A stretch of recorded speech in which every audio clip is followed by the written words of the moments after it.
Hello friends, welcome back to my channel SSA Cooking World.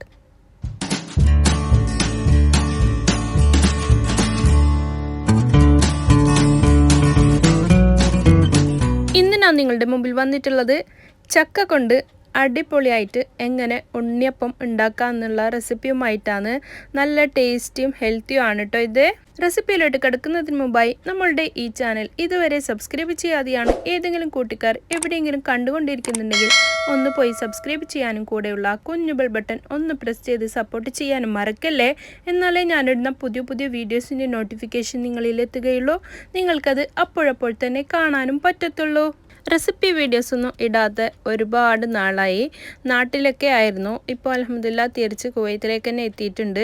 ഇനി പുതിയ ടിപ്സുകളും റെസിപ്പീസും പ്രതീക്ഷിക്കാം ഇൻഷാ അല്ലാ.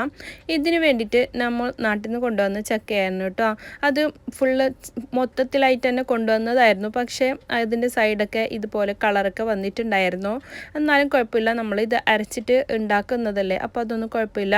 ഇതിന് വേണ്ടിയിട്ട് 1/4 കപ്പ് പച്ചരിയും 1 കട്ട ജഗറിയും പിന്നെ കുറച്ച് തേങ്ങയും. ആദ്യം ഒരു മിക്സിയുടെ ജാർ എടുക്കാം. അതിലേക്ക് നമ്മൾ ഇവിടെ കുതിർത്തി വെച്ചിട്ടുണ്ടായിരുന്ന പച്ചരിയാണ് കേട്ടോ ഇട്ട് കൊടുത്തിട്ടുള്ളത്. പിന്നീട് ചക്ക ഇട്ട് കൊടുക്കാം. അതിനുശേഷം നമ്മൾക്ക് 1 കപ്പ് തേങ്ങയാണ് ഇട്ട് കൊടുത്തിട്ടുള്ളത്. പിന്നെ ശർക്കരനെ നല്ലപോലെ പൊടിച്ചിട്ടിട്ട് കൊടുക്കുന്നുണ്ട്. പിന്നെ 5-6 ഏലക്ക ഇട്ട് കൊടുത്തിട്ടുണ്ട്. പാകത്തിനുള്ള ഉപ്പും കൂടി ചേർത്ത് കൊടുക്കാം. പിന്നെ 1/4 കപ്പ് മതി വെള്ളം ഒഴിച്ച് കൊടുക്കുന്നത്. അധികം വെള്ളം ഒഴിക്കാൻ പാടില്ല. അപ്പോൾ ഇതിൻ്റെ തിക്നെസ് ലൂസായി പോകാൻ പാടില്ല. കുറച്ച് കട്ടിയോട് കൂടിയിട്ടാണ് ഇതിൻ്റെ മാവ് വേണ്ടത്. ഇത്രയ്ക്കും കൺസിസ്റ്റൻസിയിലാണ് ഇതിൻ്റെ മാവ് വേണ്ടിയിട്ടുള്ളത്.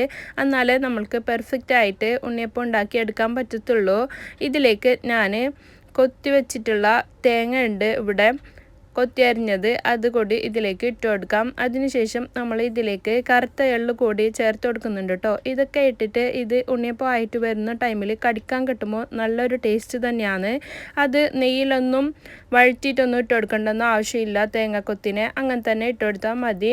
എന്നിട്ട് നമ്മളുടെ ഈ മാവ് അപ്പോൾ തന്നെ നമ്മൾക്ക് ഇതിന് ഉണ്ണിയപ്പം ഉണ്ടാക്കിയെടുക്കാം. ഇതിനെ റെസ്റ്റ് ചെയ്യാൻ വെക്കേണ്ട ആവശ്യമൊന്നുമില്ല. ഇത് ഉണ്ണിയപ്പം ഉണ്ടാക്കുന്ന പാൻ അടുപ്പത്ത് വെച്ചിട്ട് അതിലേക്ക് സൺഫ്ലവർ ഓയിലാണ് ഞാൻ ഒഴിച്ചെടുത്തിട്ടുള്ളത്. കൊക്കനട്ട് ഓയിൽ വേണമെങ്കിലും ഒഴിച്ചെടുത്ത് ഉണ്ടാക്കാവുന്നതേ ഉള്ളൂ. എന്നിട്ട് നമ്മൾക്ക് ഇതിലേക്ക് ഇങ്ങനെ ഒഴിച്ചെടുത്തിട്ട് ഇതിനെ തിരിച്ചിട്ടിട്ട് ഒരു സൈഡ് ആവുന്ന ടൈമിൽ മറ്റേ സൈഡ് തിരിച്ചിട്ട് കൊടുത്തിട്ട് എല്ലാവർക്കും അറിയാവുന്നതല്ലേ, അങ്ങനെ നമ്മൾക്ക് ഇതിനെ വേവിച്ചെടുക്കാം. നോർമലി ഉണ്ടാക്കുന്ന ഉണ്ണിയപ്പത്തിനേക്കാളും ഭയങ്കര ടേസ്റ്റാണ് ഇങ്ങനെ ഉണ്ണിയപ്പം ഉണ്ടാക്കിയിട്ട് കഴിക്കുന്നതിൽ. അപ്പോൾ നല്ല വെറൈറ്റി ആയിട്ടുള്ള ഉണ്ണിയപ്പം ഈ ഓണത്തിനും നിങ്ങളെല്ലാവരും ഉണ്ടാക്കിയിട്ട് നോക്ക്.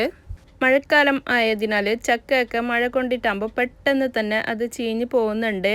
അങ്ങനെ ഈ ടൈമിൽ ചക്കയൊക്കെ കിട്ടുകയാണെങ്കിൽ നമ്മൾ ഇങ്ങനെ ഒന്ന് പരീക്ഷിച്ചിട്ട് നോക്കുന്നത് നല്ലതായിരിക്കും. നല്ല ടേസ്റ്റി ആയിട്ടും ഹെൽത്തി ആയിട്ടും നമ്മൾക്ക് ഉണ്ണിയപ്പം കഴിക്കാം. അതാണ് ചക്ക ഉണ്ണിയപ്പം. ചക്ക ഉണ്ണിയപ്പത്തിൻ്റെ ടേസ്റ്റ് എത്രത്തോളം ഉണ്ടെന്ന് അത് ഉണ്ടാക്കിയിട്ട് കഴിച്ച് നോക്കിയാലേ മനസ്സിലാവത്തുള്ളൂ. അപ്പോൾ എല്ലാവരും ഇന്ന് തന്നെ ചക്ക ഉണ്ടെന്നുള്ളവർ എല്ലാവരും ഇന്ന് തന്നെ ഉണ്ടാക്കിയിട്ട് നോക്ക്. എല്ലാവർക്കും ഒത്തിരി ഇഷ്ടമാവും. ചക്ക ഇഷ്ടപ്പെടുന്നവർ ഒരുപാട് ഇഷ്ടപ്പെടുന്ന ഒരു സ്നാക്ക് കൂടിയാണ് ഈ ചക്കയുടെ ഉണ്ണിയപ്പം. അപ്പോൾ ഈവനിങ് സ്നാക്കായിട്ടും നമ്മൾക്ക് ഇത് യൂസ് ചെയ്യാം. ഈ സെയിം മാവ് വെച്ച് തന്നെ ഇലയിലും ഇത് ഒഴിച്ചിട്ട് നമ്മൾക്ക് വാരി വെച്ച ചക്കപ്പം ഉണ്ടാക്കാവുന്നതേ ഉള്ളൂ. അത് വട്ടയില റൗണ്ടിലുണ്ടാകുന്ന ആ ഇലയിൽ ഒഴിച്ചിട്ടാണ് നമ്മളെ നാട്ടിൽ ഉണ്ടാക്കാറുള്ളത്. അപ്പച്ചപ്പല എന്ന് പറയും അതിനെ. ഇത് ഉണ്ണിയപ്പത്തിൻ്റെ പാനിലല്ലാതെ ചീനച്ചട്ടിയിലും നമ്മൾക്ക് കോരി ഒഴിച്ച് ഉണ്ടാക്കാവുന്നതേ ഉള്ളൂ. അപ്പോൾ ഓരോ സ്പൂൺ വീതം അതിലേക്ക് ഒഴിച്ചു കൊടുത്താൽ മതി. അപ്പോൾ അതിനെ നമ്മളെ നാട്ടിൽ അതിന് പറയുന്നത് ചക്ക നുള്ളിയിട്ടത് എന്നാണ്. അതിൻ്റെ സെയിം റെസിപ്പി തന്നെ ഞാൻ ഇതിന് മുമ്പും അപ്ലോഡ് ചെയ്തിട്ടുണ്ട് കേട്ടോ. എൻ്റെ ഈ റെസിപ്പി നിങ്ങൾക്ക് എല്ലാവർക്കും ഇഷ്ടപ്പെട്ടെന്ന് ഞാൻ വിചാരിക്കുന്നു. ഇഷ്ടപ്പെട്ടാൽ നിങ്ങളുടെ ഫ്രണ്ട്സ് ആൻഡ് ഫാമിലിക്ക് ഒന്ന് ഷെയർ ചെയ്ത് കൊടുക്കാനും ലൈക്ക് ചെയ്യാനും നിങ്ങളുടെ വിലയേറിയ അഭിപ്രായങ്ങൾ താഴെ കമൻറ്റ് ബോക്സിൽ കൊടുക്കാൻ മറക്കല്ലേ. ഇനിയും ഒരുപാട് കിച്ചൺ ടിപ്സുമായും കിച്ചൺ റെസിപ്പീസുമായും നിങ്ങളുടെ മുമ്പിൽ വരുന്നത് വരെ എല്ലാവർക്കും ബൈ. Thanks for watching.